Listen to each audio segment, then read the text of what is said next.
Yo, what's going on, guys? Crispy Flakes here. So the other day on my channel, I did a video about 8 NBA trades that are going to happen before the NBA draft, and a few of those were pretty unrealistic, to the point where it's just like, no, man, there's no way that's going to happen. So for today's video, I found this article by Griffin Leiden. 15 realistic NBA trades that could seriously shake up the NBA. So basically, I'm going to go through these trades. I'm going to let you guys know if I think they are realistic or not, and if it would actually be a good fit for the NBA, for these teams to make these trades. If you guys enjoy these NBA discussion videos, guys, y'all gotta go check out my second channel, Extra Crispy. Link in the description below, guys. I'm doing the most amazing giveaway at 100K subscribers. All you have to do is go subscribe, guys. It takes 1 second. You're instantly entered in, so hope to see you guys there. We have a ton of awesome content over on that channel. Without further ado, let's get started on this video. So 15 realistic NBA trades. The first one we have is Anthony Davis to Boston for Jaylen Brown, Terry Rozier, a 2018 first-round draft pick. So there was a trade with Anthony Davis. The last video I did that had like Jason Tatum, Jaylen Brown, a ton of like picks and stuff like that thrown in. This one right here is actually somewhat more realistic because Anthony Davis is that type of talent. I think I would much rather see them give up a guy like a Jason Tatum just because they do have Gordon Hayward. Although that being said, you know, Gordon Hayward could play shooting guard if needed. He'd be a 6'8" shooting guard, but still that could work. And then all of a sudden you have Anthony Davis at power forward with Al Horford at center, or vice versa. So yeah, this trade would also be very nice for the Pelicans because you get that first round draft pick. Terry Rozier, I really do think as a starter in the NBA for a point guard position, could average about 15 to 18 points per game. And you also get Jaylen Brown, who I think is a future all-star in the NBA, to team up with DeMarcus Cousins, assuming they actually get him back on the team, which I'm not sure Boogie would come back if Anthony Davis went to the Boston Celtics. But overall, I would say this is pretty realistic and definitely would shake up the NBA because the Boston Celtics would be even more dangerous. Next up, we have Lou Williams to San Antonio for DeJounte Murray and a 2019 first-round draft pick. So the Clippers, they kind of get a point guard they can work with to build a future with DeJounte. Also that 2019 first round draft pick. Lou Williams brings to San Antonio Spurs some much needed shooting. And also, you know, a really good shooting guard to put alongside Kawhi Leonard. So, you know, Lou Williams, he definitely, I don't know, it's like, because eventually you think he's good, his like production is going to back out a little bit just because of the crazy NBA seasons he's had. But I mean, with Greg Popovich out there and Lou Williams, you know, being coached by him, who knows, he could have probably another good 4 or 5 seasons just because of the type of player he is. So this one is realistic. I do like this one a lot. Also, next up we get Kemba Walker to the Los Angeles Clippers for Avery Bradley and Patrick Beverley. So I know Avery Bradley and Patrick Beverley, those are both players who are off the books soon. I think Kemba Walker, I don't know if they signed him to an extension or something like that. I guess this would be a realistic trade. I really don't know why he would go to the Clippers or why the Clippers would do this trade unless they think that a team of Kemba and Lou Williams, which is a very small backcourt, that defense is going to be freaking tanked, guys. And also DeAndre Jordan can make some noise in the Western Conference. I still think the Clippers keep their draft picks. Keep their expiring contracts, maybe try to get rid of Gallinari, somebody like that, and just build for the future, man, because Kemba Walker, you know, he ain't freaking winning stuff in the Eastern Conference, and I love Kemba, trust me, I wish my Pistons would have drafted him, but I mean, he's definitely not going to make no All-Star teams in the Western Conference. That's just facts, guys, so I really don't like this trade a lot. Next up, we have Marc Gasol to Cleveland for Tristan Thompson, Rodney Hood, and a 2018 first-round pick. Ooh, yo, this one is not very realistic because the Cavaliers are giving up way too much for a guy that I think is only on a 1-year deal. I think after this upcoming season, he is actually going to be a free agent. And it's like, Marc Gasol is good and everything, but is he worth a 2018 first-round draft pick? I don't know what the Brooklyn Nets' current record is, but I do expect, you know, it's obviously going to be a lottery pick because they're not going to make playoffs. Rodney Hood is like only 25, 6'8" guy that can shoot the basketball, play some defense. Tristan Thompson got a bitch-ass contract, but that's way too much for Marc Gasol. That's the type of package I would expect more for even like a DeMarcus Cousins or somebody like that. So that is not realistic. That is giving up a little bit too much. If it was maybe Thompson in the first round draft pick or Rodney Hood and Thompson or something along those lines, it's a bit better. But even with that, it's just with Marc Gasol's age and everything. I really don't like this one at all. Next up, we have DeAndre Jordan to Portland for Zach Collins and Nurkic. I like this trade a lot because, man, I don't know. It's kind of like more a win now move for the Portland Trailblazers, and you really got to think if DeAndre Jordan on that team would make that big a difference over a 23-year-old Nurkic. Because, yes, this would actually be a nice move for the Clippers because they kind of get a center they can rebuild around with Nurkic, who is, like I was saying, is only 23 and he's good for probably about, 14 points, 10 rebounds a game, maybe a little bit more than that in his prime. And also Zach Collins, who was a lottery pick and could still be something in the NBA, although right now he's looking like a bust. Only his first NBA season, though. And then you get DeAndre that teams up with Damian Lillard and also CJ McCollum. realistic trade, I'd say, and would be interesting, but I don't know if it would really matter all that much for Portland over what they already have with Nurkic. And then next up, we have Jabari Parker to Brooklyn for Jeremy Lin and Jahlil Okafor. I'm trying to think about why the Milwaukee Bucks would do this trade, unless they just simply don't want to pay Jabari. And it's like Jeremy Lin, I think he's off the books after this season. I think he's got like a $12 million player option or something like that.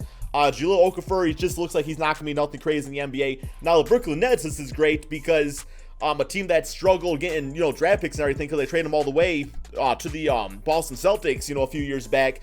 All of a sudden, you got D'Angelo Russell, last NBA offseason, which turned out to be, he was a lottery pick. He was a top pick in the draft. You get Jabari Parker, who was the second pick in the 2014 NBA draft. You got Spencer Dinwiddie out there. See, all of a sudden, that team's getting some pretty nice players, some young players to build their team around. Just not quite sure why the Milwaukee Bucks want this trade, unless they really like the idea of having a six-man Jeremy Lin off their bench, I suppose. But even that, it doesn't sound like that's very good. That's very one-sided. I think, that definitely... Well, I would say the Brooklyn Nets would need to toss on a draft pick, but those are non-existent anymore for that team. Next up, we have Carmelo Anthony to Houston for Ryan Anderson and Joe Johnson. Why would the OKC Thunder do this? I suppose at this point, Ryan Anderson's deal is only going to be like 2 years left on it. He would be a nice stretch big to have on the team, and it would kind of help balance out the roles where it's like, all right, Russell Westbrook, your number one option. Paul George, if you say you're the number two option, you get to play small forward and everything, and we actually have a natural stretch four and Ryan Anderson that is not going to demand as many shots as a Carmelo Anthony would. So, maybe from that standpoint, just to get your positions right and everything, it would make sense. And then all of a sudden, Houston, they I'm thinking Melo would probably play the four on that team unless they decide to go with Trevor Ariza at the four or that Luke Makambakabunke, whatever his name is. I don't know. It just seems like, I don't know. This trade seems kind of off. Just a little bit. I don't know what I don't like about it, because I think Ryan Anderson on a team with Russell Westbrook and Paul George could actually do some dangerous things. It just seems like, maybe it's just because I have the name Melo in my head, but I gotta realize Melo is not as good as he once was. Next up, we have my boy Andre Drummond. What? Andre Drummond to Toronto for Serge Ibaka, Fred VanVleet, and a 2019 first pick. Hell no, man. Fred VanVleet, he's an up-and-coming player. Just hit a game-winning shot on my Pistons a month ago or something like that. Why the hell would we get Serge Ibaka on this team? He's undersized, where he can't play the center position. We already have Blake Griffin the power forward position. This is absolutely trash, and he's actually got a pretty bad contract too. He's got a 3-year deal or something like that. I'm trying to read down here why they would actually do that, but no, man, why would they do that? The draft pick would be nice, but Ibaka is just no, not at all. All right, next up we got Paul Gasol to the LA Lakers for Brook Lopez and Luol Deng. Why would the Spurs do this? These are not very good. These are not good trades, man. These are bitch-ass trades. Brook Lopez, him going over to the Spurs, him and Paul Gasol at this point are pretty much the same damn player, right? Luol Deng still got his bitch-ass contract. I think he'll only have 1 or 2 year deals left, years left on it. Paul Gasol does get to go back to the Lakers, which would be nice, I suppose. Would he start for them? Probably not, but it would be interesting if they ended up getting Paul George and LeBron James and having Paul Gasol as a fourth option on that team. I could see that. But this right here, it's I would do Paul Gasol for Brook Lopez straight up, but why would they toss in Luol Deng? I feel like for that to happen, the Lakers would need to toss in a first or second round draft pick for the Spurs to even think about that one. Next up, we have Andrew... Andrew Wiggins back to Cleveland and Kevin Love back to Minnesota Timberwolves. I would actually love to see this, especially if LeBron leaves Cleveland, because then it's all they had to do was skip the rebuilding years and kind of the progression years of Andrew Wiggins. He comes straight back into the team ready to take over the franchise. He'll be the number one option on that team. Kevin Love goes to the Timberwolves, who are in win now mode. He got to skip their whole entire rebuild, and win some championships with the Cleveland Cavaliers, or one championship, I should say. And then, the weakest position probably right now on the Minnesota Timberwolves is the power forward position. Nothing against Taj Gibson or anybody like that. But Kevin Love and Karl-Anthony Towns at that front court. So we got Jimmy Buckets out there. Still got Jeff Teagle they probably get back on the team. And then maybe Jamal Crawford. He's probably too old next NBA season though to start at shooting guard. But some player like that where they can just kind of fill in. Maybe get a JJ Redick out there. And then all of a sudden, yeah, both those teams, it would be a nice fit, because even so, Cleveland would still have the Brooklyn Nets draft pick, and it would definitely solidify the rebuild mode.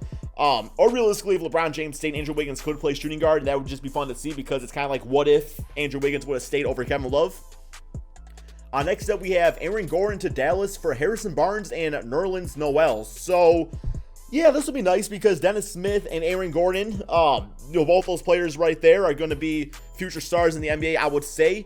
Now, I don't know why the Magic would do this trade because Harrison Barnes is he's going to be 26, so has 2 or 3 years left on his deal. Nerlens Noel is probably going to want to get paid somewhat good money.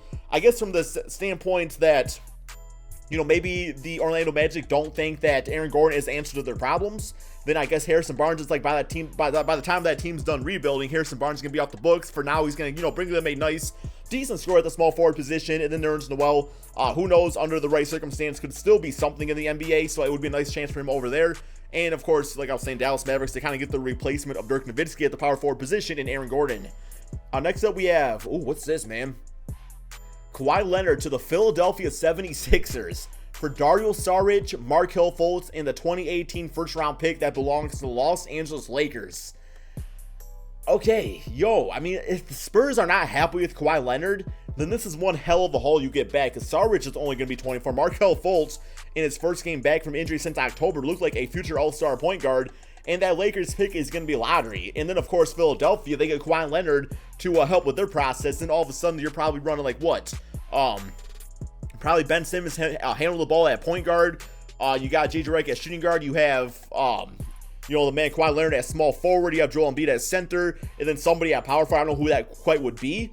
But yeah, this is a nice trade, guys. I mean, even if you're a Spurs fan, of course you don't want to see Kawhi Leonard go. But if you get this back, if he was to go, and this is what you got back for to kind of jumpstart your rebuild, that's nice. I like that trade.